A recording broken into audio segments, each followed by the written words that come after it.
सबका शुभ हो। बहुत बहुत सम्मान के योग प्यारे धर्म साथियों। आज रविवार भगवान की पूजा का दिन है।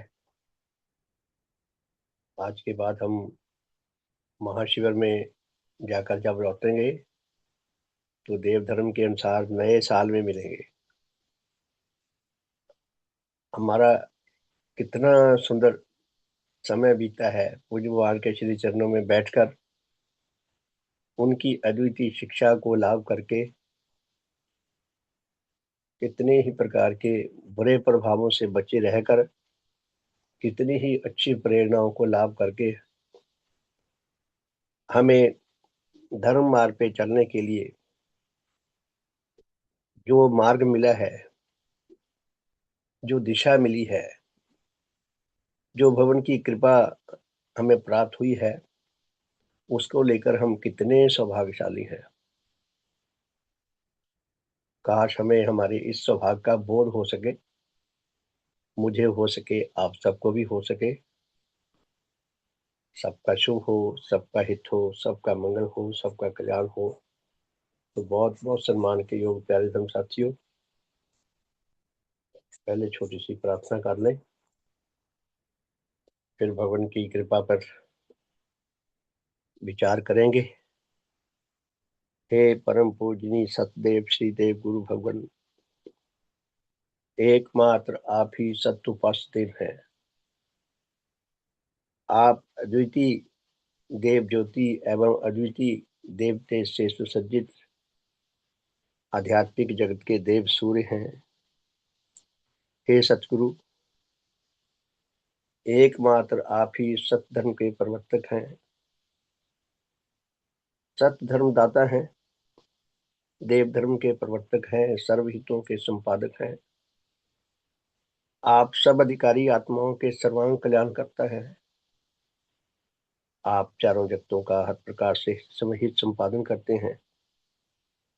हे सतगुरु, हे भगवान, आपके देव ज्योति एवं देव तेज से सुसज्जित देव जीवनधारी सत्य धर्म प्रवर्तक सर्वहित संपादक महान सत्य उपास्य रूप को सम्मुख लाकर हम अति तुच्छ आपके श्री चरणों में दीनता एवं श्रद्धा पूर्वक बारंबार प्रणाम करते हैं।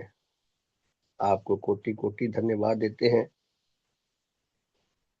और आपके श्री चरणों में यही प्रार्थना करते हैं, यही शुभ आशीर्वाद दान मांगते हैं कि हे सतगुरु, आपके देव ज्योति एवं देवते से संपन्न अद्वितीय देव प्रभाव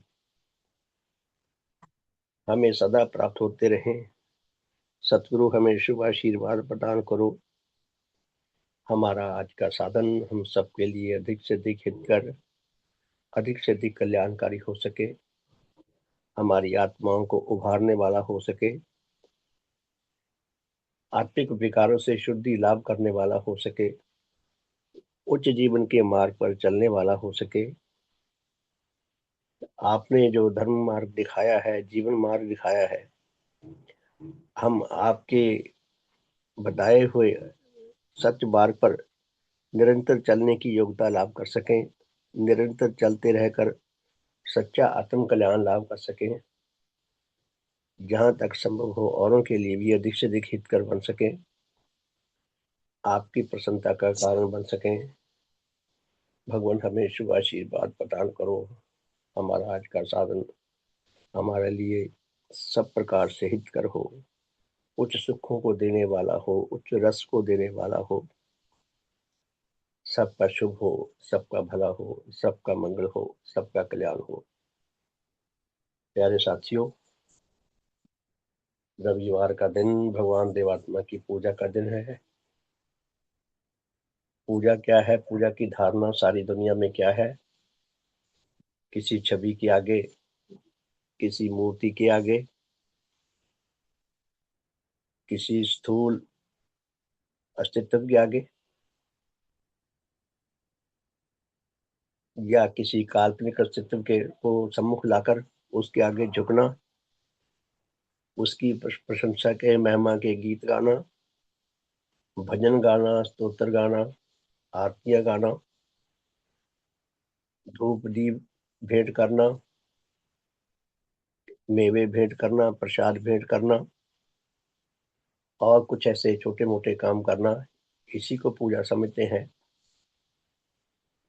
असल पूजा क्या है? भगवान ने बड़ी कृपा करके इतना स्पष्ट कर दिया है कि लेश मात्र भी भ्रम की कोई संभावना नहीं छोड़ी। भगवान की अद्वितीय शिक्षा में पूजा क्या समझ आती है कि पहले तो जिसकी पूजा करते हैं वो संपूर्ण व्यक्तित्व हो, उसके अंदर ऐसी ऐसी योग्यताएं, ऐसी ऐसी क्षमताएं हो जिसके कारण वो पूजनीय हो। फिर उसके अद्वितीय व्यक्तित्व को आत्मसात करके उसके अनुसार जीवन जीना, जैसे हमारे इष्ट ने जीवन जिया वैसे ही यदि हम जीवन जीने का प्रयास करते हैं तो ये उसकी सच्ची पूजा है। और सारी दुनिया अंधकार में भटक रही है, गहरे अंधकार में भटक रही है। बेचारे जो लेवल था उसी लेवल की उनको बातें सुनने को मिली, इसीलिए वो वहीं खड़े हो गए, उनकी वहीं स्टैग्नेशन होगी, वहीं रुक गए। पूज्य भगवान ने जो शिक्षा दी है हम सब जानते हैं कि जहाँ स्कूल की एजुकेशन कंप्लीट होती है वहां से कॉलेज शुरू होता है, और जहां से कॉलेज की एजुकेशन कंप्लीट होती है वहां से जीवन की पाठशाला शुरू होती है कि हमें दुनिया में जीवन कैसे जीना है। तो विश्व में जितने भी मत हैं, जितने भी मजहब हैं, जितने भी तथाकथित धर्म हैं, उनमें जो कुछ भी अच्छी बातें हैं, बहुत अच्छी बातें हैं उनके पास भी, उनमें जो कुछ भी अच्छी बातें हैं वो सात्विक भावों तक सीमित है। और सात्विक भावों में भी उनमें कई प्रकार की कमियां रह जाती हैं। फिर भी चलो, अच्छी बातें तो अच्छी बातें हैं। जहां से सारे मत मजहबों की सारी शिक्षा खत्म होती है वहां से देव धर्म शुरू होता है। अभी हमने देव स्तोत्र का पाठ सुना, उसकी व्याख्या सुनी। छोटे से 5 पदों में भगवान देवात्मा ने जैसे ना गागर में सागर भर दिया, समुद्र भर दिया छोटे से बर्तन में। पहले पद में भगवान देवात्मा ने अपने अद्वितीय देव रूप के सौंदर्य के हमें दर्शन करवाए कि भगवान का देव रूप कैसा है, वो क्या कार्य करते हैं, वो क्या कार्य करना चाहते हैं। और दूसरे पद में पूज्य भगवान ने अपनी देव ज्योति प्रदान करके हमें हमारी आत्मा का असल रूप दिखाया है। दुनिया में शायद ही कोई व्यक्ति हो जो निपट पूरी तरह पागल हो, उसको छोड़कर शायद ही कोई व्यक्ति हो जो ये समझता हो, जो ये मानता हो कि मैं मूर्ख हूं, बाकी दुनिया मेरे से बहुत ज्ञानवान है। नहीं तो प्रत्येक व्यक्ति ये समझता है कि मेरे जैसा समझदार कोई नहीं, मेरे जैसा अच्छा कोई नहीं, मेरे से ज्यादा कोई सहयोगी नहीं, मेरे से ज्यादा कोई सुंदर नहीं। कितनी ही बातें अपने साथ जोड़ता है, लेकिन ये सत्य नहीं है। सत्य तो हमें भगवान ने दिखाया है। भगवान ने हमें दिखाया कि ये हमारी आत्मिक गठन कैसी है। संसार को सबसे पहले अभी तक किसी मत मजहब की शिक्षा में कहीं ये नहीं दिखाई दिया जो भगवान ने दिखाया कि हम सबकी आत्मिक गठन बहुत अधूरी है। कोई व्यक्ति अपंग होता है किसी एक अंग के भंग हो जाने से, किसी का एक हाथ नहीं है, किसी की एक टांग नहीं है, किसी के एक बांह नहीं है, कई बार बांह तो है लेकिन वो मुर्दा है। हमारे ऑफिस में एक व्यक्ति था, उसकी बाजू नहीं थी तो उसने लकड़ी की बाजू लगा रखी थी। और उसे वो कपड़े तो पूरी तरह पहनता था, लेकिन वो हिलती नहीं थी। तो ऐसे बोझ उठा दिया जा रहा था, तो उसको कितना कमी महसूस होती होगी। अगर उसे असली बाजू मिल जाती लगाने के लिए, तो क्या वो लकड़ी की उठा के फिरता? तो हमारे तो कितने ही अंग नहीं है, हम कितने पक्षों में अपंग हैं, हैंडीकैप्ड हैं, आत्मिक विकारों से भरे हुए हैं। भगवान ने ये बताया कि तुम्हारी आत्मिक गठन अधूरी है। हमारे अहंग पे बहुत बड़ी चोट है, लेकिन जो सच्चाई है वो सिर चढ़ के बोलती है। भगवान ने ये बताया है कि तुम गहरे आत्मंधकार में ग्रस्त हो। लोग धर्मों में, तथाकथित धर्मों में, मतों में, मजों में जाकर, और जिनको स्टेज पर खड़े होकर बोलने का अवसर मिलता है, तो बातें करनी आ जाती हैं, बहुत ज्यादा बातें बहुत करते हैं। वो समझते हैं हम बड़े विद्वान हैं, हम बड़े महान हैं। भगवान दिखाते हैं कि हमारा असल रूप क्या है। अगर हमें हमारा असल रूप दिखाई दे जाए, उसका बोध हो जाए, तो हमें शांति से नहीं बैठ सकते। मेरी जेब में, सब जेबों में, कमीज की आगे वाली जेबों में, पैंट की दोनों जेबों में, और जहां जहां कहीं मेरी जेब लगी, सब जेबों में किसी ने सांप डाल दिए, कहीं बिच्छू डाल दिए, कहीं और कोई विषैले के विषाले कीड़े मकोड़े डाल दिए, और मुझे बिल्कुल नहीं पता। तब तक मैं धन धन हूँ, मस्त हूँ। अगर मुझे पता लग जाए मेरे चारों ओर से मैं विषैले कीटाणुओं से, विषैले जीवों से मेरे कपड़े भरे पड़े हैं, तो क्या मैं शांति से बैठ सकता हूँ? नहीं बैठ सकता।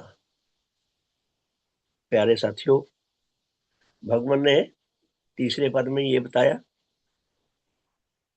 दूसरे पद में ही आत्मा का रूप दिखाते हैं, आत्मा के रोग दिखाते हैं, उन रोगों से जो हमारी भयानक हानि होती है वो दिखाते हैं।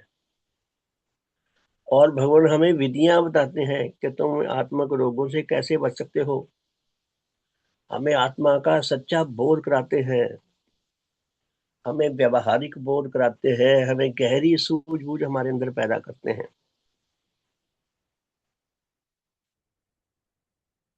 तो भगवान देवात्मा आत्मिक गठन के प्रबोधक हैं, खुद भी गहरा समझ रखते हैं, हमें भी देना चाहते हैं। चौथे पद में भगवान देवात्मा हमारे आत्मिक विकारों को नष्ट करके हमें शुद्ध पवित्र आत्मा बनाना चाहते हैं। नेचर में जो अस्तित्व जिस विषय में जितना शुद्ध पवित्र होता है, उतना वो स्वस्थ होता है, उतना वो अच्छे कार्य करने के योग्य होता है, उतना वो हितकर कार्य करने के भी योग्य हो सकता है, और उतना वो अपने जीवन का आनंद भी ले सकता है। तो भगवान हमें शुद्ध पवित्र बनाना चाहते हैं, हमारे आत्मिक विकारों को पूरी तरह नष्ट करके हमें शुद्ध पवित्र बनाना चाहते हैं। गहरी तड़प रखते हैं, गहरी समझ रखते हैं, बहुत योग्यता रखते हैं, गहरी आकांक्षा रखते हैं हमें शुद्ध पवित्र बनाने की।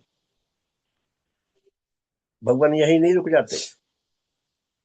अगर यही रुक जाए तो 10-5 साल में फिर विकार आ जाएंगे आत्मा में हमारे। भगवान हमें ऐसी दिशा में, ऐसी स्थान पर ले जाना चाहते हैं जहां डेंजर जोन से हम बहुत ऊपर हों।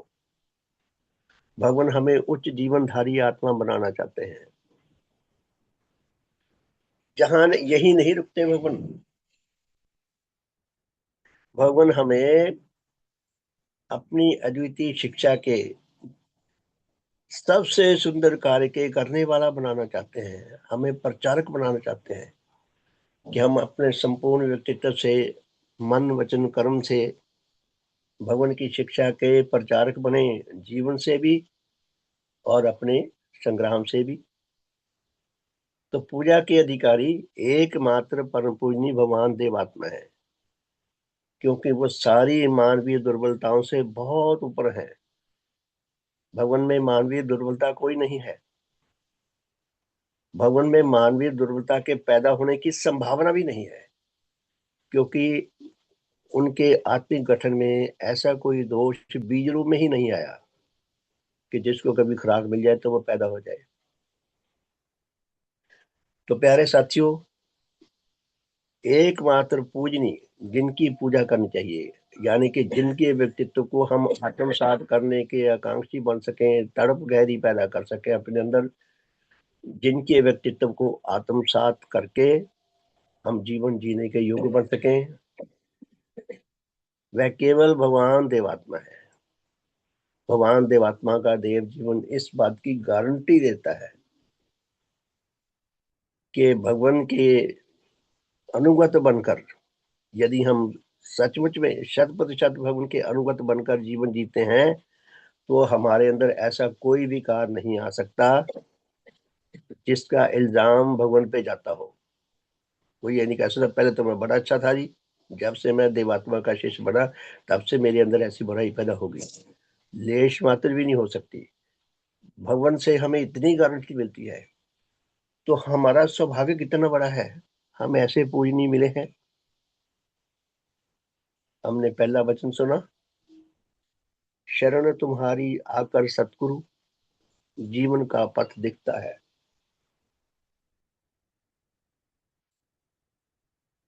किसी व्यक्ति से हम पूछें कि भाई आपके जीवन का पथ क्या आप जानते हैं, सब बता देंगे हाँ जी मैं जानता हूँ। मुझे किधर जाना है, मेरा टारगेट क्या है, मैं जानता हूँ। हमें प्रश्न ही समझ नहीं आता, जीवन पथ कहाँ से समझ आएगा। यदि उनको ये पूछे कि जिसने तुम्हें पैदा किया है, नेचर ने, उसने तुम्हारे लिए कोई जीवन पथ निर्धारित किया है, वो जानते हो, यहाँ सबकी जुबान पे ताले लग जाते हैं। भगवान ने बड़ी कृपा करके इतना जटिल, इतना रहस्यमय, इतना कठिन मार्ग हमें हमारे लिए इतना सरल कर दिया। भगवान ने फरमाया कि नेचर ने, जिसने हमें पैदा किया है, जो हमारी रक्षा कर रही है, जो हमारा पालन पोषण कर रही है, हम जो कुछ भी खा पी रहे हैं, वो धरती माता की कृपा से, वो सूर्य देव की कृपा से, वनस्पति जगत की कृपा से, पशु जगत की कृपा से, मनुष्यों की कृपा से, जो खेती बाड़ी करते हैं उनकी कृपा से वो उगता है धरती के गर्भ से, तब हम उसको खा पी कर जीवित रहते हैं। हमें सृष्टि स्वस्थ रखती है, दीर्घायु भी बनाती है। तो सृष्टि ने हमारे लिए कुछ कार्य निर्धारित किया हुआ है। नेचर चाहती है कि हमारे पास जो जो योग्यता है, जो जो योग्यता है, उस योग्यता को हम अधिक से अधिक चारों जगतों की सेवा में विशुद्ध परोपकारी भावों से चारों जगतों की सेवा में समर्पित करें, और इस विश्व को अपनी सेवा के द्वारा पहले से अधिक समृद्ध करें। जो जो हम ये कार्य करते जाएंगे, हमारे कार्य में हमारी योग्यता भी बढ़ती जाएगी, कार्य करने की क्षमता भी बढ़ती जाएगी, हमारे कार्य में परफेक्शन भी आती जाएगी, सुंदरता भी आती जाएगी, और हमें उच्च खुशियां भी मिलेगी, और हमारा आत्म बल भी बढ़ता जाएगा। ये हमारे धर्म जीवन का मार्ग है जो पूज्य भगवान ने बताया है, नेचर ने हमारे लिए ये रखा है। तो भगवान, इस भजन में क्या हमने सुना, धर्म संबंधी ने जिसने भजन लिखे, कितना अपने जीवन का अनुभव है उनका, कितना भगवान की शिक्षा को उन्होंने अध्ययन किया है, कितना सुना है, कितना औरों को भी बताया हुआ, और तब जाके ऐसा सुंदर भजन आया, शरण तुम्हारी आकर सतगुरु, जीवन का पथ दिखता है। बाकी दुनिया में मैं अनेकों जगह गया हूँ, मैं अब भी सुनता रहता हूँ, यूट्यूब पे बड़े आते हैं ऐसे, वैसे भी लेख भी आते रहते हैं, तो मैं सुनता रहता हूँ। जो भगवान ने बताया, बाकी सब बहुत पीछे हैं। भगवान की ज्योति में हमें दिखता है कि हमारा जीवन का पथ क्या है, किधर हमने जाना है। शरण तुम्हारी आकर सतगुरु, जीवन का पथ दिखता है। तुम्हारी ज्योति में है भगवान, ज्ञान जीवन का मिलता है। ये भगवान की जो ज्योति है, ये केवल भगवान देवात्मा के देव रूप में पैदा हुई है, देव रूप में विकसित हुई है। नहीं तो ये सारी दुनिया देव ज्योति से वंचित थी। जब तक भगवान का इस धरा पर आविर्भाव नहीं हुआ था, तब तक सारी मानवता देव ज्योति से विहीन थी, गहरे आत्मंधकार में ग्रस्त थी। कहीं देख लें, निष्पक्ष होकर आप गहराई से किसी को स्टडी कर लें तो बिल्कुल साफ दिखाई देता है। जैसे पहाड़ सामने साफ दिखाई देता है, इस तरह बिल्कुल साफ दिखाई देता है कि भगवान की देव ज्योति के अभाव में दुनिया छोटे बच्चों की तरह अटाकाश मटाकाश करी जा रही है। छोटे बच्चे खेलते रहते हैं, उनको कुछ नहीं पता कि हमारा जीवन किधर को जा रहा है, हमारा क्या बनेगा, क्या हम यहीं टिके रहेंगे। अगर बचपन में भी ऐसे ही रहे छोटे बच्चों जैसे, करोड़ों लोग छोटे बच्चों जैसे है धर्म की दृष्टि से, बड़े वो झूम झूम के बड़े जुलूस निकालते हैं, बड़े मूर्तियों के विसर्जन करते हैं, बड़े जगराते करते हैं, पता नहीं क्या क्या कुछ करते हैं। मैंने भी देखे हैं, आपने भी देखे हैं। हर रोज ये तमाशा होता है। मुझे तो गालिब का वो शेर याद आ रहा है, बड़े कमाल का शेर है। गालिब का शेर है, बाजी चाहे अतफाल है दुनिया मेरे आगे। गालिब कहते हैं कि ये दुनिया है, ये जो मनुष्य है मेरे आगे ना बच्चे से लगते हैं सारे। बाजी चाहे अतफाल है दुनिया मेरे आगे, होता है शब रोज तमाशा मेरे आगे। शब कहते हैं रात को, रोज दिन को मान ले। वो कहते हैं दिन रात यही तमाशा होता रहता है, बच्चों जैसे हो गए। ये बचपन में कंडीशन क्यों हो गए, ये बचपन में ही क्यों रह गए, आगे क्यों नहीं बढ़े। पुण्यवान ने बड़ा सुंदर लेख लिखा है। भगवान क्या कहते हैं, भगवान फरमाते हैं कि जैसे मनुष्य के शरीर में स्नायु प्रणाली का विकसित होना एक असाधारण बात है। हमारे स्थूल शरीर में, हमारा स्थूल शरीर नाड़ियों से भरा हुआ है। जैसे कोई पहले नाड़ियों का जंजाल बनाए, नाड़ियों का एक मॉडल बनाए, और फिर उसके अंदर स्थूल शरीर के मटेरियल भरे, वो स्थूल शरीर बनाए। तो उसी तरह स्नायु प्रणाली का मनुष्य के शरीर में विकसित होना एक बहुत ही आश्चर्यजनक बात है। जो नाड़ियां हैं वो किस मटेरियल से बनी है, कहाँ से लाई है नेचर, और पूरे शरीर में इतना महीन, इतना बारीक काम है। नाड़ियां एक दूसरे के साथ उलझी हुई हैं, हर एक अपने अपनी सही जगह पे फिट है और अपना सही काम कर रही है। नाड़ी संस्थान जितना साफ सुथरा होगा, जितना शुद्ध होगा, जितना पवित्र होगा, उतना वो उतनी संवेदनशीलता से वो काम करता है अपना।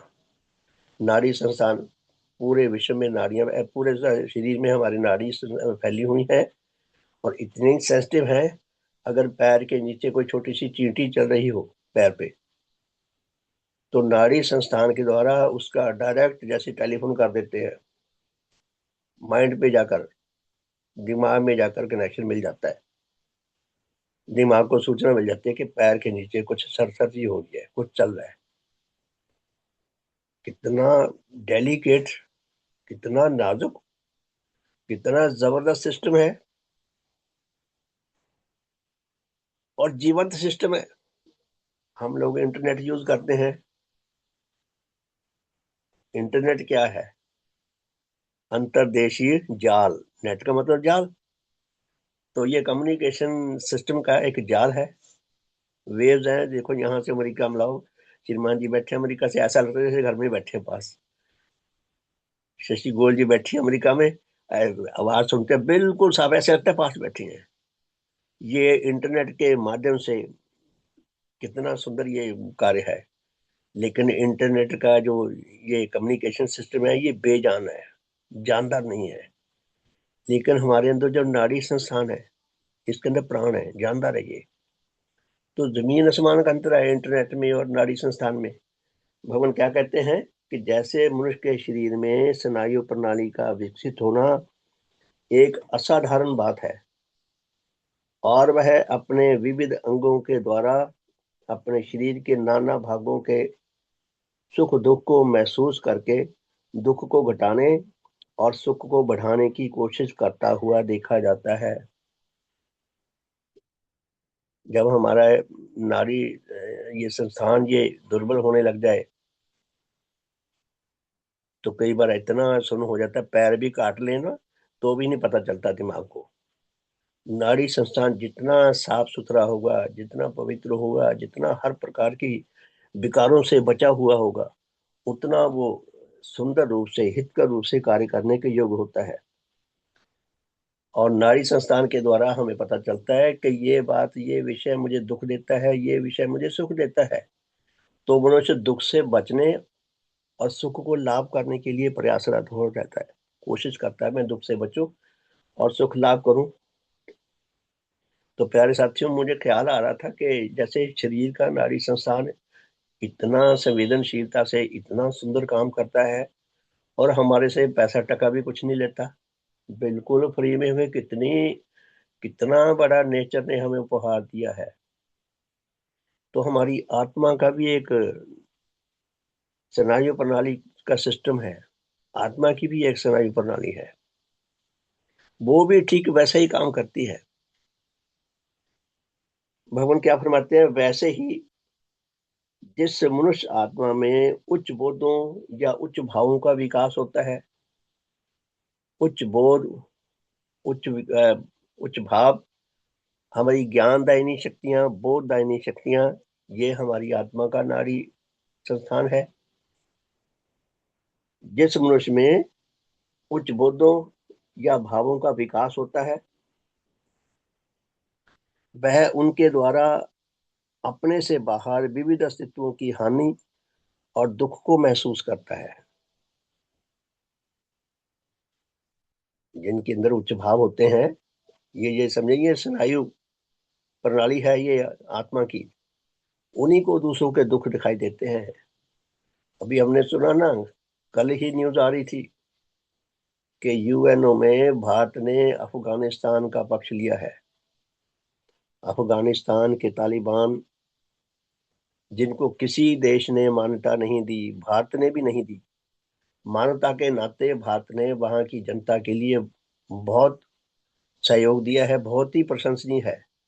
और यूएनओ में भी कहा है कि तालिबान के कारण हम अफगानिस्तान की प्रजा को ऐसे मरने के लिए नहीं छोड़ नहीं सकते। यूएनओ काहे के लिए है, सारे देशों का ख्याल रखने के लिए है। तो कमाल की बात है। तो भगवान क्या कहते हैं कि जिस मनुष्य में उच्च बोधों या भावों का विकास होता है, वह भी उनके द्वारा अपने से बाहर विविध अस्तित्वों की हानि और दुख को महसूस करता है।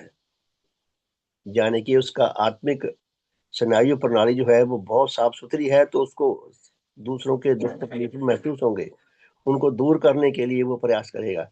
जिसके साफ नहीं होंगे उसको कोई बोध नहीं होता। कई ऐसे होते हैं दूसरों को मरता देखकर बहुत खुश होते हैं, अपनी अपनी आत्मिक अवस्था है।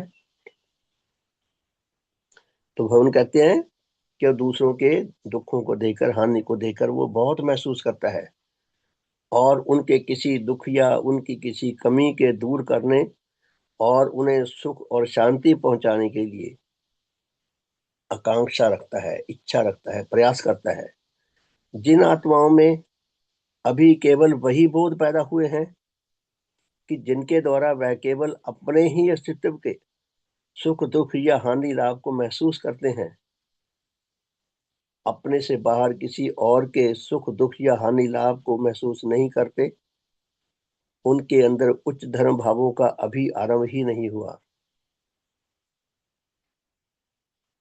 कि जिस मनुष्य के आत्मिक स्नायु प्रणाली विकार विकारों से भरी हुई है, जिसको केवल अपने सुख दुख तक की ही सीमित है, वे उसकी नाड़ी संस्थान इतना ही काम करती है, अपने सुख दुख तक की उसको रखती है, तो उसके अंदर अभी तक धर्म पैदा नहीं हुआ, उसके अंदर धर्म का अभी आरंभ ही नहीं हुआ। और जहां किसी जन में कोई ऐसा भाव फूट आया है कि जिससे परिचालित होकर वह अपने से बाहर, अपने किसी स्वार्थ के बगैर किसी दूसरे की तकलीफ या हानि को महसूस करके उसे बचाने की इच्छा करता हो, तो वहां समझो कि उसके अंदर उच्च धर्म जीवन का आरंभ हुआ है। कि जिसके अंदर कुछ भी कोई अच्छा भाव जन्मजात आया हो और मर ना गया हो भगवान की शरण में आने तक, भगवान की शरण में ना भी आकर बहुत लोग ऐसे हैं जो बहुत सहायता करते हैं, जिनके अंदर अच्छे भाव हैं वो ही करते हैं सहायता। तो वो दूसरों की सहायता के लिए कुछ ना कुछ प्रयासरत होता है। तो वहां से हम मान सकते हैं कि उसके अंदर धर्म जागृत हो सकता है। मनुष्य के आत्मा के लिए वह समय बहुत मुबारक है जब उसके अंदर उपरोक्त उच्च अंगों या धर्म भावों के पैदा करने या बढ़ाने के लिए आकांक्षा पैदा होती है। भगवान कहते हैं वो उसके लिए पल बहुत मुबारक है जब किसी मनुष्य में दूसरों के हित के लिए कुछ संग्राम करने की कोई इच्छा पैदा होती है। तो वो उसी भाव रूपी, उसी ज्ञान रूपी नारी संस्थान के द्वारा मिली हुई संकेतों के द्वारा उसके अंदर ये इच्छा पैदा होती है, और वह उसके लिए सेवारत होने का प्रयास करता है और अपनी ऐसी अमूल्य कामना के पूरा करने वाले साधनों के जानने और उन्हें पूरा करने में व्यस्त होता है।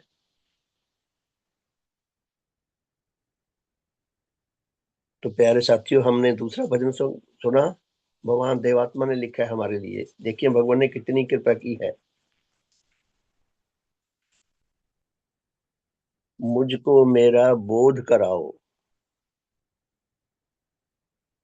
इस भजन से हमें क्या सीखने की जरूरत है कि हमारा आत्मिक स्नायु प्रणाली जो है ये सही काम करने के योग्य हो जाए, हमारे अंदर बोध पैदा हो सके, अपने हित का, दूसरों के हित का, हम स्वार्थी जीवन से बाहर निकल सकें। भगवान का लिखा हुआ भजन है ये। समझ के गाया करें, मंथन करके गाया करें। मंथन करके उसमें से जैसे दूध को भिगोते हैं तो मक्खन निकलता है।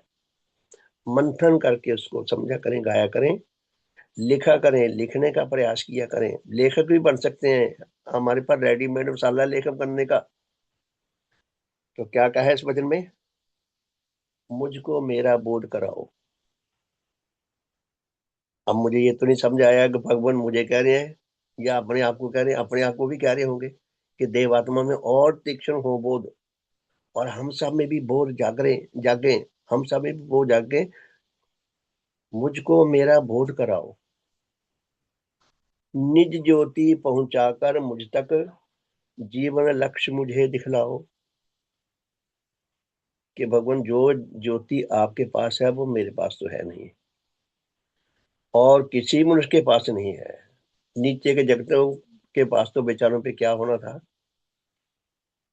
वो तो विकास क्रम में बहुत आधे अधूरे लटक रहे हैं, और हम भी विकास क्रम में आधे अधूरे लटक रहे हैं। हम टॉप पे नहीं पहुंच गए। इसलिए निज ज्योति पहुंचाकर मुझ तक जीवन लक्ष्य मुझे दिखलाओ। कि भगवान मुझे मेरे जीवन का लक्ष्य दिखलाओ। हम ऐसी कामना किया करें, क्योंकि इसी में हमारे जीवन की रक्षा है, हमारा भला है। हम जीवित रहना चाहते हैं, हम स्वस्थ रहना चाहते हैं, हम ऊर्जावान रहना चाहते हैं। उसके लिए हमें अपने अंदर ये गहरी आकांक्षा गहरी करनी पड़ेगी। जब तक कोई आकांक्षा गहरी ना हो, जब तक उसमें कोई तड़प पैदा ना हो, तब तक उसके पूरा होने के चांसेस नहीं बनते। निज ज्योति पहुंचाकर मुझ तक जीवन लक्ष्य मुझे दिखलाओ। कि हे भगवान, मुझे अपनी ज्योति मुझ तक पहुंचाकर मुझे मुझे दिखाओ, मैं मुझे किधर जाना है। ये भीड़ जैसे घूम रही है, लक्ष्य तो उनको पता है, लेकिन वो संसार के लक्ष्य है, अपने निज सुखों की तृप्ति के लिए भागे फिर रहे हैं, या उचित आवश्यकताओं के लिए भी भागे फिर रहे हैं। तो ये तो सबसे बड़ी आवश्यकता है हमारी, आध्यात्मिक जीवन लाभ करना, आत्मज्ञान लाभ करना, आत्मबोध लाभ करना, और आत्मिक कल्याण लाभ करना। ये हमारी सबसे बड़ी आवश्यकता है। तो क्या कहा है इस पद में? निज ज्योति पहुंचाकर मुझ तक जीवन लक्ष्य मुझे दिखलाओ। हमारे पास ज्योति नहीं है भगवान की। ज्योति होती तो हम टिक टिक ना बैठते। आसमान में बिजली देखे जब चमकती है, मुश्किल से 2 सेकंड चमकती है तो दूर तक कितना भयानक शोर करती है, और कितनी तेज लाइट पैदा कर देती है। ऐसी हमारे अंदर आकांक्षा होनी चाहिए, और जो हमारे अंदर चमकती रहे, बंद ना हो। निज ज्योति पहुंचाकर मुझ तक जीवन लक्ष्य मुझे दिखलाओ। बार बार यह लक्ष्य दिखाकर तम से मोहे ऊपर ले जाओ। बार बार कि भगवान ये मेरा स्वभाव नहीं है धर्मवान बनना। मैं निज सुखों रागी हूँ, निज सुखों में ही व्यर्थ रहना चाहता हूँ, निज सुखों में ही मेरा मुझे जीवन अपना सार्थक लगता है। मेरा ये स्वभाव नहीं है धर्मवान बनने का, इसलिए मुझे याद ही नहीं रहता। अब बार बार मुझे याद कराओगे, बार बार मुझे ज्योति दोगे, बार बार मुझे रिमाइंडर देते रहोगे, तब शायद मैं थोड़ा बहुत मेरे पे प्रभाव हो जाए। बार बार यह लक्ष्य दिखाकर तम से मोहे ऊपर ले जाओ।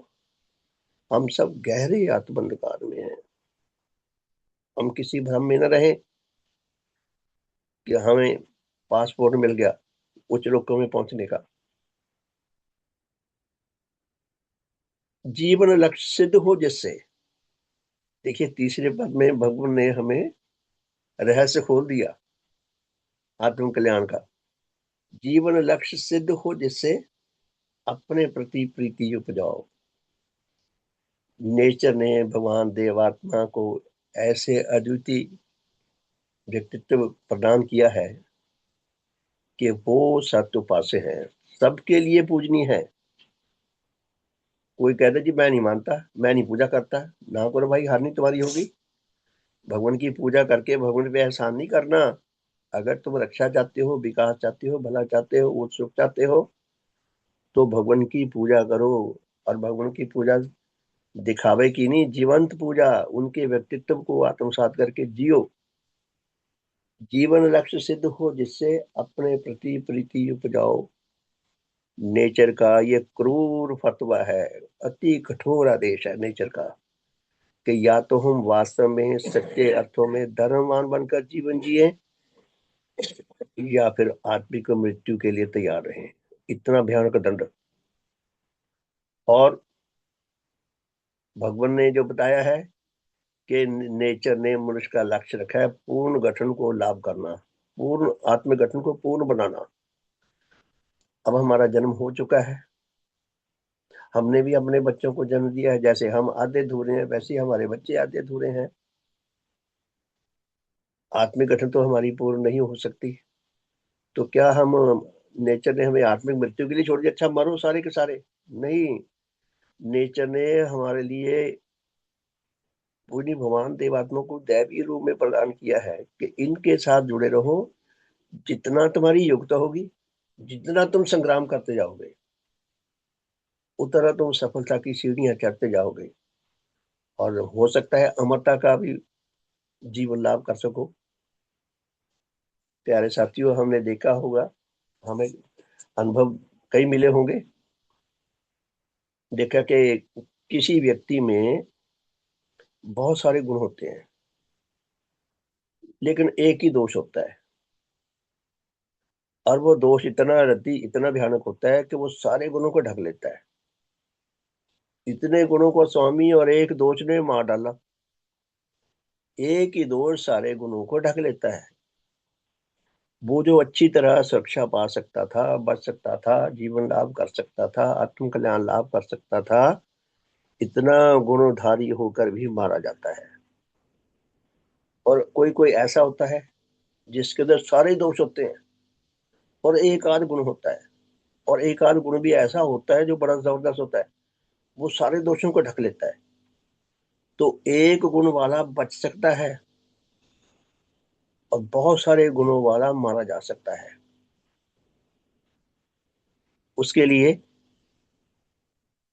मार्ग बस एक ही है कि सांप बिच्छुओं को यदि हम अपने नीच भावों को मार नहीं सकते, सुला कर तो रखें। वो सोए रहेंगे तब भी हानि नहीं करेंगे। और जो अच्छा भाव है उसको जगा कर रखें, उससे निरंतर काम लेते रहे, तो धीरे धीरे धीरे धीरे वो जो सुला रखे हैं वो भूखे मर जाएंगे। हो सकता है मर ही जाए, खत्म ही हो जाए। और जिसको हम आहार देते रहे, आत्मिक आहार देते रहे, भवन के आभा मंडल में हम रहे, तो वो इतना शक्तिशाली बन सकता है कि एक ही हमें हमारा कल्याण कर सकता है। और यहाँ तो भगवान जो है अद्वितीय आदर्श जीवन रखते हैं, प्रत्येक पक्ष में सर्वांग हित करता है। अधिकारी आत्मा में जितने भी प्रकार के अच्छे ज्ञान भाव हैं, अच्छी ज्ञानदायिनी शक्तियां, उन सब का विकास कर सकते हैं भगवान। तो प्यारे साथियों, हमारा सौभाग्य बहुत बड़ा है। काश हम अपने सौभाग्य को महसूस कर सकें, हमें सच्चा बोध मिल सके, और हम अपना, जो हमें ये जीवन में पहला और अंतिम अवसर मिला है, रीटेक नहीं है लाइफ में दोबारा, या जीरो या हीरो, तो हम भगवान के श्री चरणों के साथ जुड़कर, हमारे लिए नेचर ने जो मिनिमम रिक्वायरमेंट रखी है देव जीवन के बाद, वो देव रूप अनुरागी बनने की रखी है। हम भगवान के देव रूप अनुरागी बनने का प्रयास तो करें, बन सके चाहे ना बन सके। हमारे जीवन का इतिहास तो कहेगा कि वो करते करते मरा है, वो संग्राम करते करते मरा है, अपने जीवन से कितना सुंदर दृष्टांत छोड़ गया। तो प्यारे साथियों, भगवान की पूजा के हम सचमुच योग बन सकें, और भगवान की पूजा यही है, उनके अद्वितीय व्यक्तित्व को आत्मसात करके उसके अनुसार हम जीवन व्यतीत करने का प्रयास करें। मैं ऐसा कर सकूं, आप सब ऐसा कर सके, हम सबके शुभ का, हम सबके हित का, हम सबके मंगल का मार्ग खुला हुआ है। हम उसके लिए संग्रामरत हो सकें, मैं हो सकूं, आप हो सकें, सबका शुभ हो। भगवान की कृपा हम पर निरंतर बरस रही है, हम उसका अधिक के अधिक सदुपयोग करके अपने लिए और सबके लिए हितकर बन सकें। सबका शुभ हो, सबका भला हो। देवाती जय जय देव गुरु, जय सत्य और शुभ अनुरागी, जय देव रूप धारी, सत्य और शुभ के हेतु एक अतुल त्यागी। जय जय देव गुरु, जय मिथ्या और अशुभ संग, अतुल युद्ध करता, गुरु अतुल युद्ध करता, उन्हें पराजित करके, उन्हें पराजित करके, सत्य की जय करता, शुभ की जय करता। जय जय देव गुरु,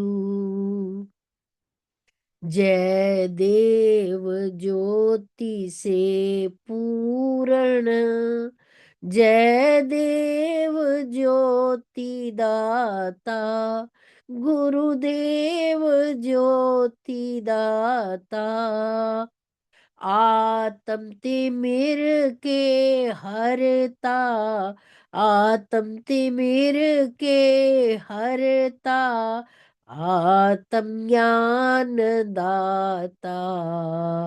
जय जय देव गुरु, जय देव तेज से पूर्ण, जय देव तेज दाता, गुरु जय देव तेज दाता, नीच गति के हरता, नीच गति के हरता, सत्य मोक्ष दाता। जय जय देव गुरु, जय देव तेज संचारक, जय पाप मैल हरता, गुरु पाप मैल हरता, हृदय निर्मल करता, हृदय निर्मल करता, पवित्र रूप दाता। जय जय देव गुरु, जय उच्च भाव युत पादक, जय उच्च गति दाता, गुरु उच्च गति दाता। पूर्ण आत्म विकासक, आत्मिक बलदाता। जय जय देव गुरु, जय सकल सत्य के पोषक। जय सब मिथ्या हरता, गुरु सब मिथ्या हरता। सकल हितों के साथी, समुचित सुख दाता। जय जय देव गुरु, जय जीवन रस संचारक। जय अमृत दाता, गुरु जय अमृत दाता। आत्म पतन के नाशक, आत्म पतन के नाशक। जय जीवन दाता, जय जय देव गुरु। जय एक उपास्य सबों के, जय आत्म तत्व ज्ञाता, गुरु आत्म तत्व ज्ञाता। सत्य धर्म के शिक्षक, पूर्ण हित करता। जय जय देव गुरु, जय अतुल दान के दाता। जय देव रूप धारी, गुरुदेव रूप धारी। दान तुम्हारा पाकर, दान तुम्हारा पाकर। धन्य हो नर नारी। जय जय देव गुरु, जय जय देव गुरु, जय जय देव गुरु। भगवान देवात्मा की जय, भगवान देवात्मा की जय, भगवान देवात्मा की जय, भगवान देवात्मा की जय। सबका शुभ हो, सबका मंगल हो, सबका हित हो। धन्यवाद। शुभ शुभ हो बहन जी, सबका शुभ हो, सबका हित हो, सबका मंगल हो, सबका कल्याण हो, हमारे शुभ परिवार का शुभ हो, हमारी यह मंगल यात्रा निरंतर चलती रहे, सारे मनुष्य जगत को इस मंगल यात्रा में जुड़कर सच्चा आत्म कल्याण लाभ करने का सौभाग्य मिले। श्री राम बी के गुप्ता जी का, सुदेश बहन जी का, सोत्तम कुमार जी का, और जो जो साथी दुख तकलीफ में बीमारियों में गुजर रहे हैं, उन सबका शुभ हो, भला हो, उनकी रक्षा हो, विकास हो, वह स्वस्थ हो, शीघ्र से शीघ्र हमारे शुभ परिवार के में जुड़कर फिर से उसी तरह काम करने योग्य बन सके। तो प्यारे साथियों, बहुत बहुत धन्यवाद। विश्व में जितने भी लोग अस्वस्थ हैं वो स्वस्थ हो सके और अपने जीवन से स्वस्थ होकर अपने जीवन से हितकर कार्य कर सके।